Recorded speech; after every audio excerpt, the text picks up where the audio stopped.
repetimos, no se olviden. O sea, si lo repetimos es porque es importante que lo recuerden. Donde decimos ojo, todo eso, es importante que lo consideren y lo lean un poco más a fondo. No se olviden que la clase teórica también es una guía, al igual que el libro que tenemos es una guía. Con esta información, si tienen alguna duda, pueden traer a la clase antes del parcial, por ejemplo, para que sea provechoso. De las dudas que tengan o háganse preguntas, no las dejen, porque si no luego eso se pregunta en el examen y si se quedaron con la duda, bueno, pues no las pueden contestar. Entonces, rápidamente el repaso que hicimos en la anterior clase. El sistema nervioso tiene como unidad funcional a las neuronas. Estas neuronas tienen la capacidad de, esto es fundamental, excitación, conducción y transmisión, ya lo dije. Dentro de los tejidos de soporte hemos mencionado a las células gliales, 1. 2, a la propia mielina, que es un tejido de soporte y que le da condiciones. A los vasos sanguíneos y al tejido conectivo que cubre, digamos, este sistema nervioso central. Todos estos tejidos de soporte, esto tiene que quedar bien claro, ¿está bien? Porque así lo entendemos correctamente.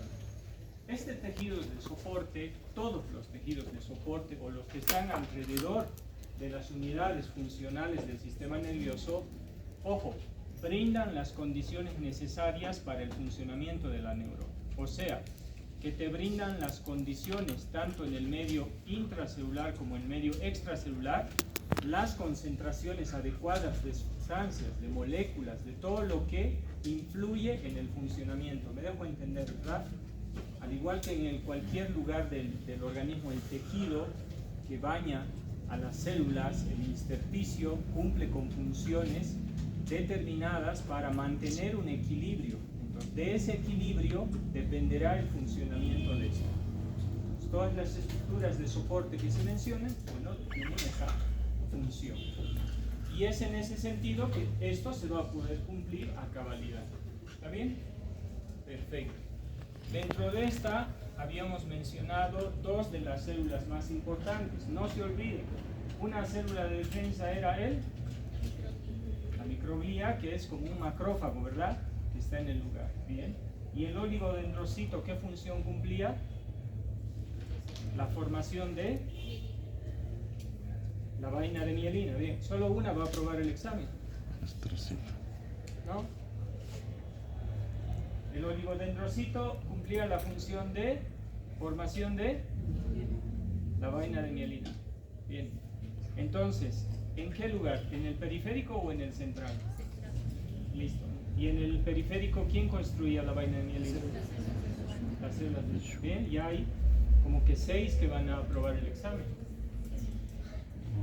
¿Sí? Bien. Entonces, algunas características del oligodendrocito o de la célula de Schwann. Una característica importante es de que una sola célula podría cubrir a más de una prolongación nerviosa.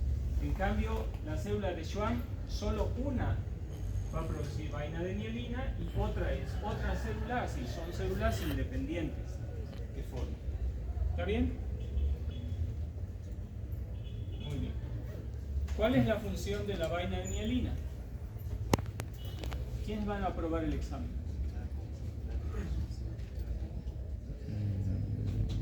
A ver, no. Una era protección, por supuesto, porque son células de soporte también, de protección, que recubren, y la otra influía en el funcionamiento, dándole a esta neurona un tipo de conducción nerviosa que era, por ejemplo, saltatoria. Otra característica que hay que recordarla, por eso les digo, recordemos, ¿cómo se llamaban estos espacios? Nódulos de Ranvier. Ya, nodos de Ranvier, nódulos de Ranvier. En estos espacios denominados nodos de Ranvier, ¿qué encontramos? La membrana neuronal. Y en la membrana neuronal, ¿qué encontramos? Las proteínas que van a ser de distintos tipos. Proteínas voltaje dependientes, en este caso que nos interesa. Y la otra proteína que intercambiaba sodio por potasio, ¿cómo se llama? Bomba de sodio y potasio. ¿Qué tipo de transporte utiliza la bomba de sodio y potasio? Transporte Sí. Activo primario. ¿Bien? Ya. Entonces, ojo, los nodos de Ranvier son importantes porque la vaina de mielina no solamente le da protección a la neurona, sino también influye en la velocidad de conducción del impulso nervioso. La hace más rápida, focalizando los puntos de despolarización y repolarización precisamente en el nodo de Ranvier. Si yo preguntara, a ver, vamos practicando un poco, quiero ayudarles. Si yo preguntara, ¿en qué lugares específicamente se dan las despolarizaciones en neuronas mielinizadas? No se Ranvier. ¿Se entiende la pregunta? ¿Me puedes ayudar a cerrar una de esas ventanas? ¿Se entiende la pregunta o no? ¿Se entiende? ¿Por qué? Porque luego a veces pensamos que ustedes entienden las preguntas, pero a veces tal vez la pregunta es confusa y no la comprenden. Y ahí es donde está la confusión. Entonces, si yo preguntara, en neuronas mielinizadas, existe un segmento especializado donde se produce la despolarización y la repolarización de la membrana neuronal. Me refiero a nodos de Ranvier. ¿Es difícil? ¿No? No parece. Bueno, ese rato son traicionados por los nervios, ¿no? Muy bien. Despolarización. Ah, este también era. A ver, si recuerdan, esto es para recordar nada más. Vamos a terminar este tema y ahí lo dejamos y así vamos a ir continuando. Nos han intervenido varias veces en las clases teóricas que no nos han dejado continuar. Otra pregunta bien importante que ustedes ya la saben desde luego, pero estamos recordando. Esta neurona tiene dos nombres. ¿Cuáles son? Pseudo bipolar. Pseudo bipolar. Eso es desde el punto de vista descriptivo, morfológico. Desde el punto de vista funcional es Ente, ¿no? ¿Qué tipo de neurona es desde el punto de vista sensitiva? Sensitiva. ¿Está bien? Ya, perfecto. Listo, ya está ahí. Esta, otro que va a probar. ¿Esa qué? Desde el punto de vista morfológico, o sea, de su forma, ¿sí? Descriptivo, al verla, ¿qué tipo de neurona es esta? Multipolar. Y desde el punto de vista de su función es una motora. ¿Y de dónde a dónde va? Esta va desde la parte central hacia la periferia, ¿sí o no? Y termina hacia un órgano efector, que puede ser el Ganglio. músculos o ganglios. O glándulas. No ganglios, glándulas. ¿Ven? Ya está. Esta era una interneurona. Y si ustedes aplican su botón de razonamiento lógico, interneurona querrá decir que esta sí es una bipolar desde su punto de vista morfológico, esta sí es bipolar, pero es interneurona porque está precisamente entre neuronas. Entre neuronas. ¿Ven que la vía sensitiva lleva la información? Y en la médula espinal, especialmente y en algunos lugares, se encuentra con una interneurona. Y esta interneurona recién se comunica con esta otra motoneurona, ¿me entienden? Interneurona, entre neuronas. ¿Está bien? Muy sencillo. Y esta, la última, que son neuronas piramidales propias de la corteza, entonces no nos interesa mucho hacer énfasis. Solamente vamos a hablar de esta en especial. ¿Está bien?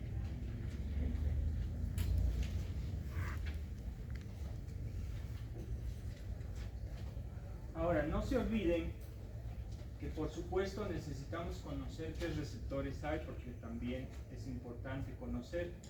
De hecho, siempre les hago el ejemplo de, no sé si alguna vez les va a pasar, de que cuando tienen una pieza dentaria inflamada, pero no por la pulpa dental, sino por el ligamento periodontal, ¿qué tipo de neuronas es la que recibe la información?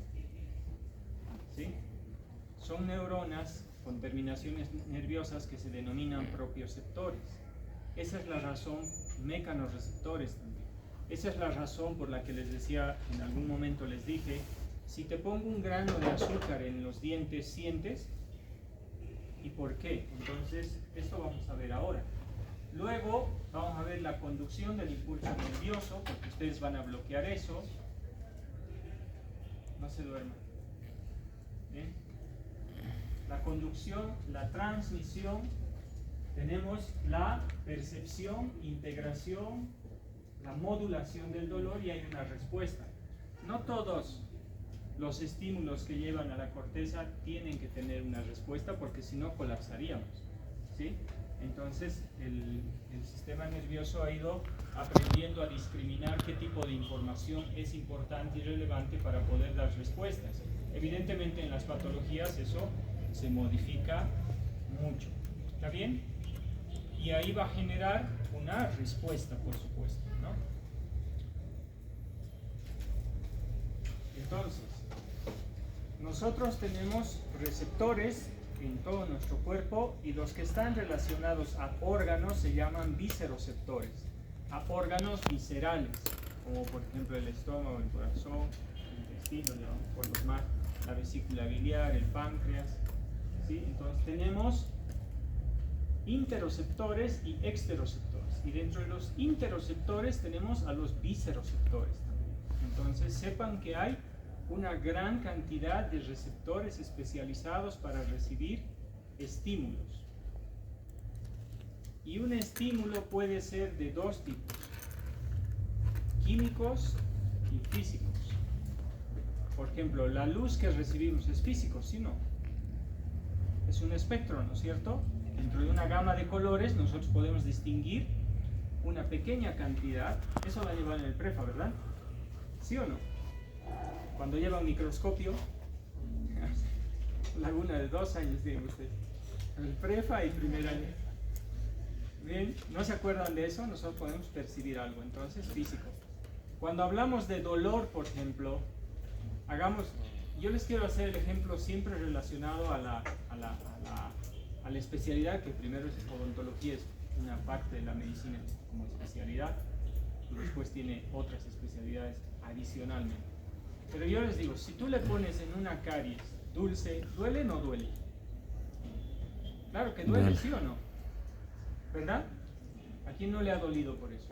¿Y el dulce qué es? ¿Químico o físico? Químico. ¿La sal qué es? Químico. ¿La temperatura qué es? Físico. ¿Y no duele el diente, por ejemplo, a los cambios térmicos? Sí. Me duele al calor, me duele al frío. Y esos son signos, síntomas o síntomas en este caso que el paciente te dice para que tú elabores un diagnóstico, ¿sí o no? Eso te guía, ¿verdad? Y cuando tú le golpeas el dientecito y el paciente salta y no te quiere volver a ver, ¿a quién estás activando?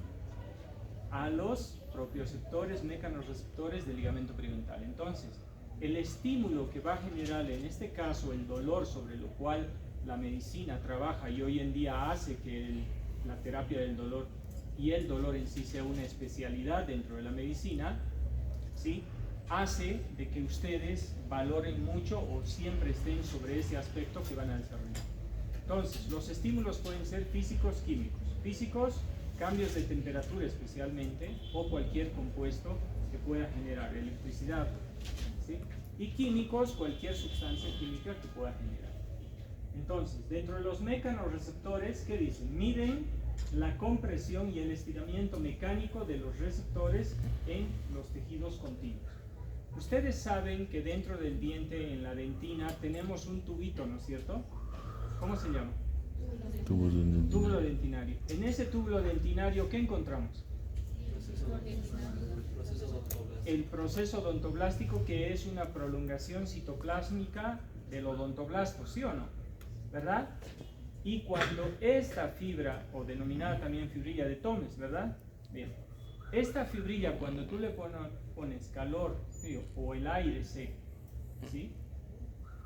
Precisamente tiene acompañándole hasta cierto lugar una terminación nerviosa mielínica, que después es mielínica, ¿sí? O mejor dicho, es mielínica en una primera instancia, y a medida que va adentrándose en el conductillo se vuelve amielínica. Entonces mide el estiramiento, la compresión, las contracciones que ocurre a ese nivel, y así es como se estimula. Por eso la hipersensibilidad dentinaria es uno de los problemas que hasta hoy no se puede o no tiene una solución al 100%. Es muy complicado. Los termorreceptores, vamos a ponerlo todo. Termorreceptores, cambios de la temperatura. Nociceptores, receptores del dolor, no se olviden. Noxa y receptores del dolor. ¿Está bien? Receptor de la nox. Los electromagnéticos, luz de la retina, y los quimiorreceptores, que también tenemos quimiorreceptores y baroreceptores para detectar, por ejemplo, la presión arterial y el paso del oxígeno por las arterias. Entonces hay una serie de receptores. Vamos a ponerlo todo. Estos receptores pueden tener distintos tipos de formas, ¿sí?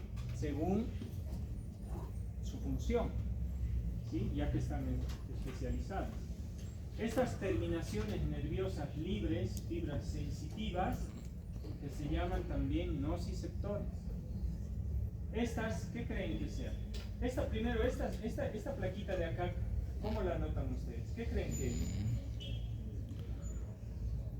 Si hablamos de un epitelio, ¿qué creen que será? Cúbico simple. ¿Ah? Cúbico simple.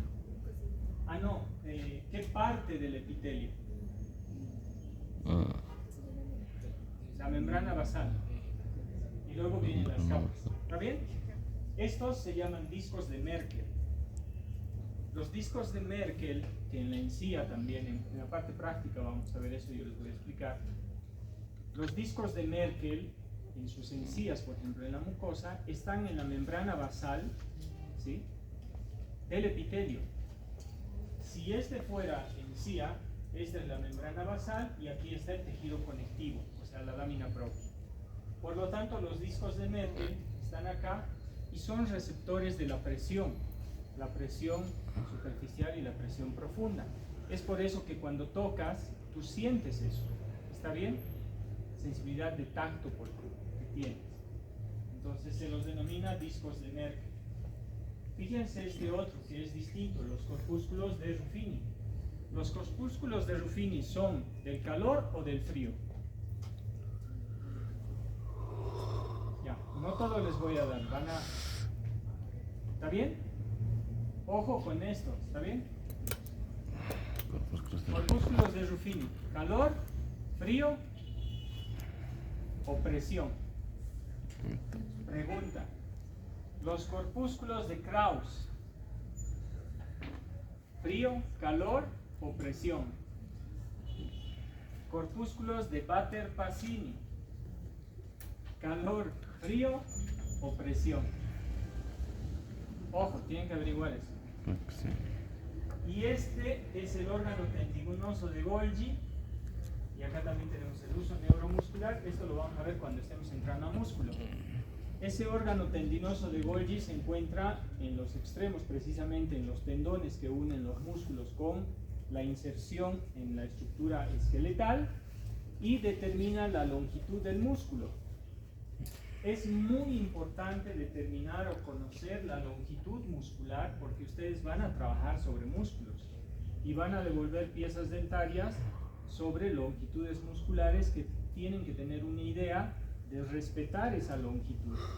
En algunos casos puedes elongarlo un poco, pero no mucho, y acortarlo un poco, pero no mucho. ¿Está bien? Pero debemos conocer. Y ahí actúan los receptores denominados órganos tendinosos de Golgi. Bien. Fíjense lo que dice aquí. ¿Qué era el plexo de Raksho?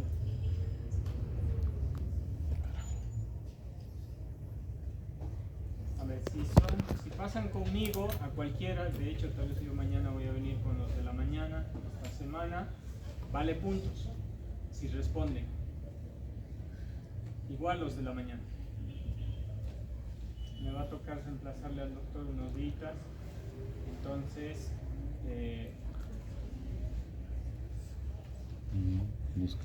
¿cuál va a ser? ¿No han llevado esto? ¿No? Es un plexo nervioso que se encuentra en la cámara pulpar. Bien, es la pulpa misma, los plexos, ¿no es cierto? Ya vale punto, pero ya está conmigo. El plexo de Raksho se encuentra en la pieza dental, en la pulpa dental. ¿Está bien? Por supuesto, tiene nociceptores, por eso te duele.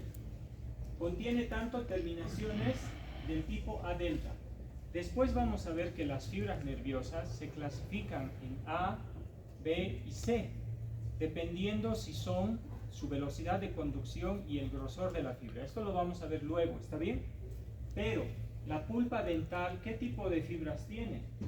Terminaciones nerviosas A delta, que son mielínicas, como las fibras C, mielínicas, bueno, hasta acá, mielínicas. ¿Está bien? Listo.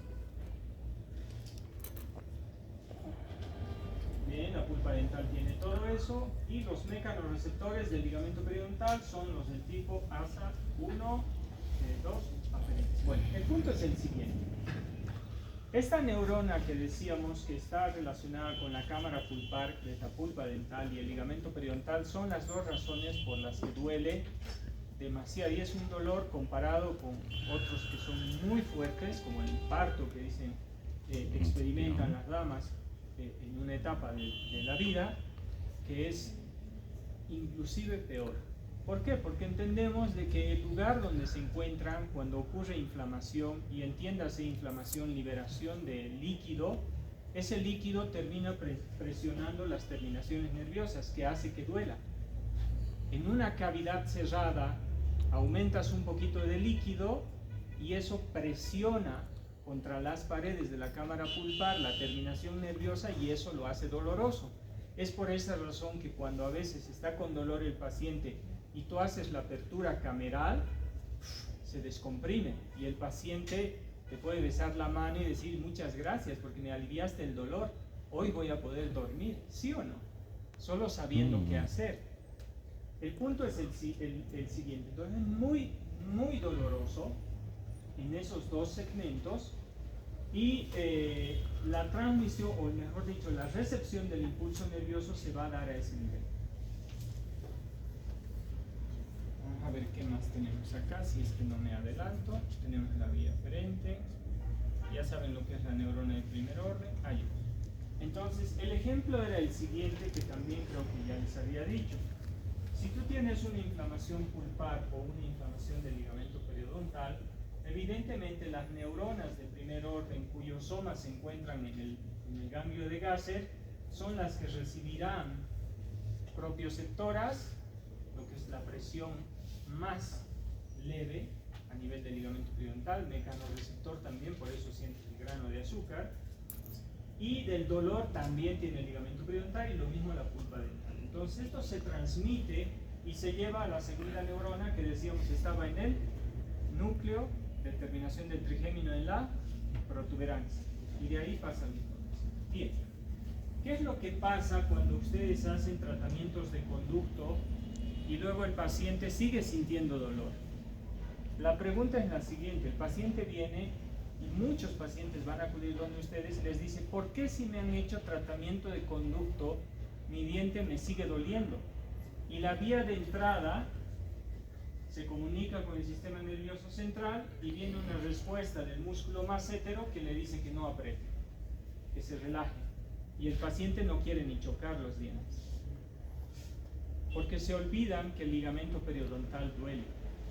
Y si ustedes, al hacer sus tratamientos, que los van a hacer en tercer año, van a empezar con la parte práctica, y en cuarto año sí, si ustedes sobrepasan este conducto de acá y por una aplicación de medicamentos que van a colocar dentro del conducto pueden lastimar el ligamento periodontal, ¿sí? Y causar dolor, o pueden hacer sobreobturaciones que van a causar dolor y el ligamento periodontal comienza a doler.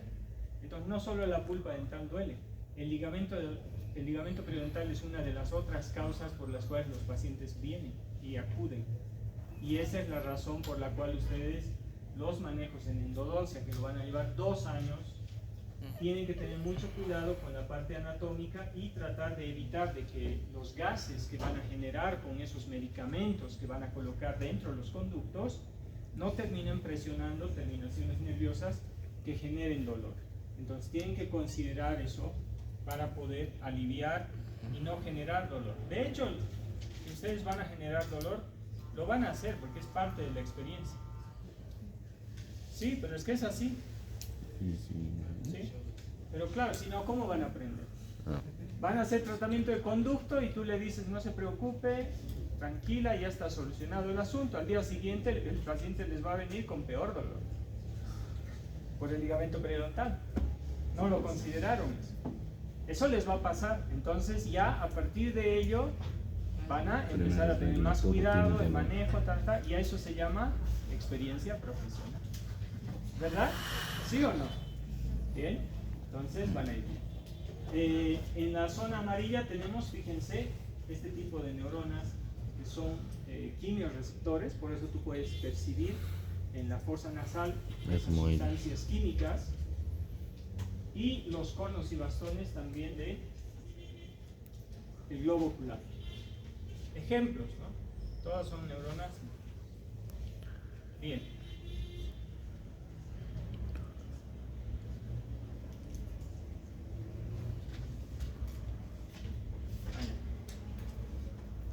Esto, bueno, tomen una foto, ya lo hemos hablado en la anterior clase igual, no lo vamos a repetir, pero consideren, pásenlo bien. Ojo también con eso, porque es necesario que ustedes sepan cuáles son los niveles con los cuales nos comunicamos.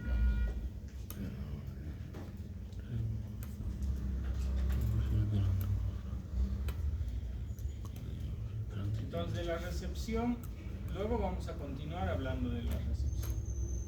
Para comprender cómo ocurre la conducción y entender un poco de la recepción, ya la parte en sí, cómo ocurre esto, necesariamente debemos recordar histología.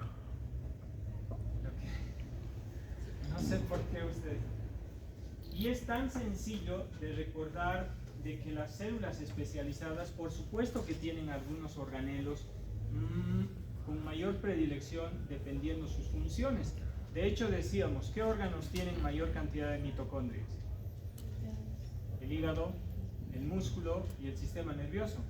¿Por qué? Porque consumen grandes cantidades de energía, ¿sí o no? Entonces tendrá que tener mayor cantidad de mitocondrias a diferencia de, no sé, un epitelio, por ejemplo, de algún lugar donde no es muy utilizado, donde no necesita mucho. Entonces, acá lo mismo, debemos recordar cuáles son los organelos citoplásmicos, debemos recordar cómo está configurada la membrana neuronal, que ya nos toca repetir todo eso, y nos toca analizar el medio extracelular y el medio intracelular, pero de esta neurona. ¿Para qué? Porque entendiendo esos medios vamos a entender su funcionamiento y también vamos a entender lo que se denomina la conducción del impulso nervioso.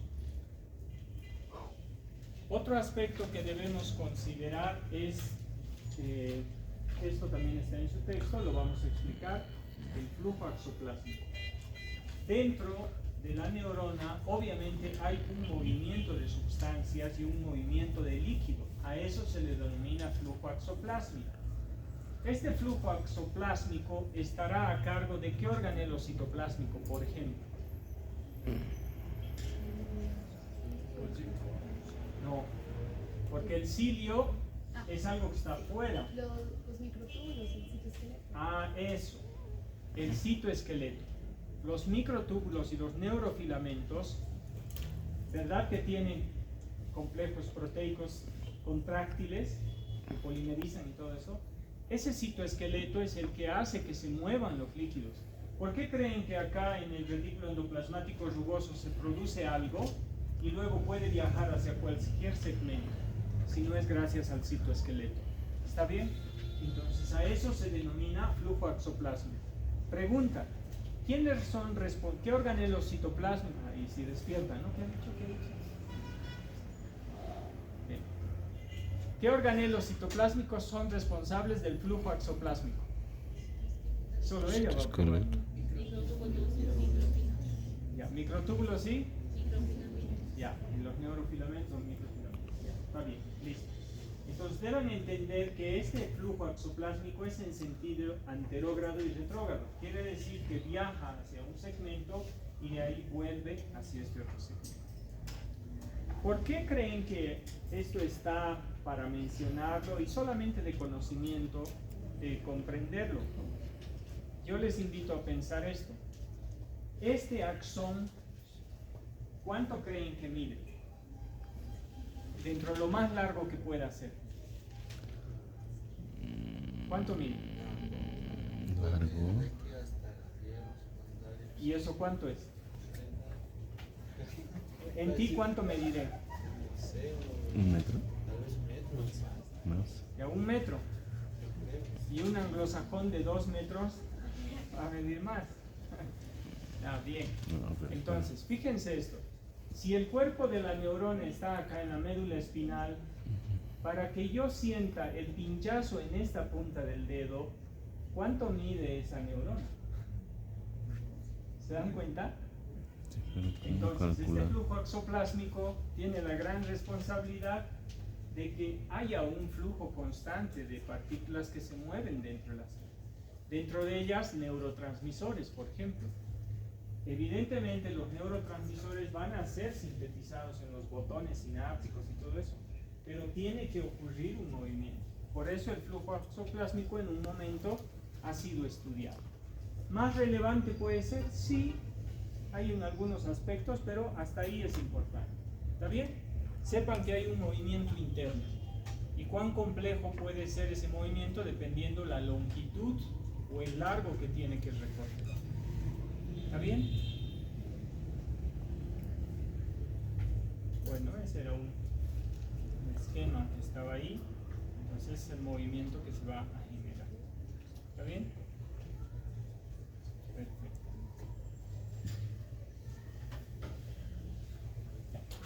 Dentro de la membrana neuronal, entonces, debemos mencionar, ojo con esto, proteínas transmembranales. ¿Sí? También se llaman proteínas integrales. También se llaman proteínas. Ahí es donde les falla, ¿no? Si yo les he dicho proteínas transmembranales y en el examen les pongo las proteínas integrales, voltaje dependientes, para el TEL ya se les cruzó los cables, ¿sí o no? No manejan sinónimos. Bien, entonces, ¿quién es importante para hablar de conducción del impulso nervioso? Las proteínas transmembranales o integrales, o también se les llama proteínas canal. ¿Ven que tiene un canal? Proteínas canal o proteínas voltaje dependientes. Estas proteínas, en este caso, nos interesan hablar de las proteínas para el sodio, para el potasio, para el calcio, la bomba de sodio y potasio, proteínas canal independientes para el potasio. Estas son las que van a cumplir las funciones importantes para entender conducción del impulso nervioso. ¿Está bien? Por lo tanto, entonces yo ya debo conocer, y revísenlo porque era la práctica 2, pues que la cantidad de cloro fuera será de una cantidad de X de dentro. La cantidad de potasio será una cantidad menos que la del interior. El sodio será 142 milequivalentes por litro y aquí será menos. ¿Está bien? Deben entender que hay una distribución irregular de eso, que también ya les había mencionado. ¿Está bien? Y ahí vamos colocando todos. Ahora, se ha determinado, ¿sí? Se ha determinado que la dirección de la conducción del impulso nervioso es en un solo sentido. ¿Está bien? En un solo sentido. Si esta es una neurona aferente, este lugar tendremos el que recibe la información. ¿Qué es lo que tiene? Estos botones de acá. ¿Qué tendrá? Receptores.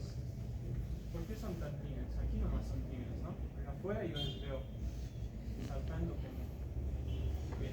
Si tiene receptores acá, mi pregunta es, ¿en este extremo de acá también tendrá receptores? Sí, ¿Sí? tendrían que Sí. tenerlos, ¿no? ¿Alguien que quiera probar?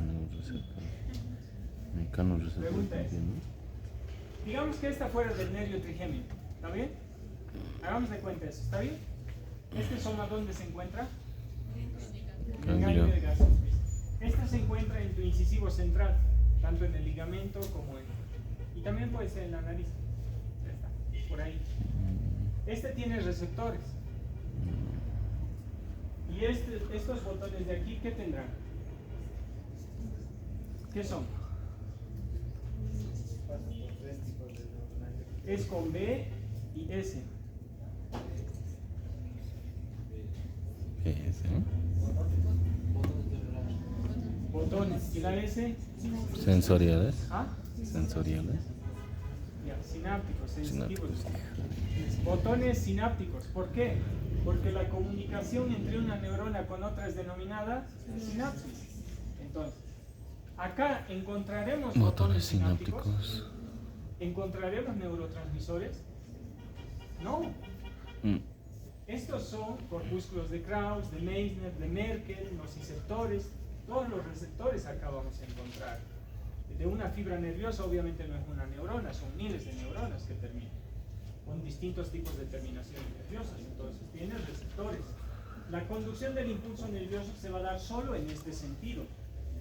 Llega aquí y por un botón sináptico que almacena dentro de sí vesículas sinápticas donde se almacenan dentro de sí neurotransmisores, pasarán la información a una siguiente neurona.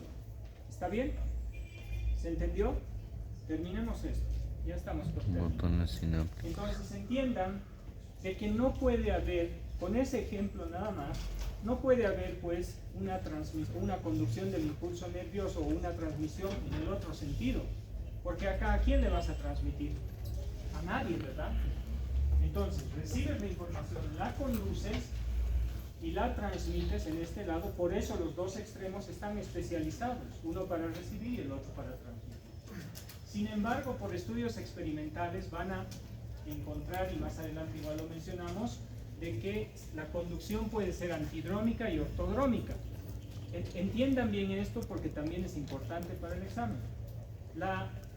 Los fenómenos antidrómicos y ortodrómicos te dicen que si tú generas un impulso nervioso acá, ¿sí? Al medio del axón, digamos, la información, o mejor dicho, el potencial de acción va a viajar en ambos sentidos. ¿Pero en cuál se transmite? Por eso es en un solo sentido.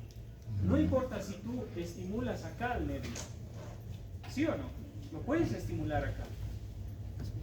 El potencial de acción va a viajar acá, pero ahí muere. No pasa nada. El que viaje por aquí es el que se va a transmitir. Entonces yo debo conocer cómo va a ocurrir ello. ¿Está bien? Perfecto. Lo mismo, en esta ya es mucho más especializado. Porque, a ver si está marcado, eso es el soma y esas son las dendritas, ¿verdad? Hasta ahí. Ya vamos terminando. En este tipo de motoneurona, ojo con esto, el soma y las dendritas son los que reciben la información, o es donde se genera la información. El axón es el que la conduce después del cono axónico, y acá están los botones terminales especializados. ¿Está bien? Muy bien, los vamos reconociendo y obviamente vamos a mencionar todo lo que son los componentes ahí. ¿Querían ver ese? El mismo ejemplo.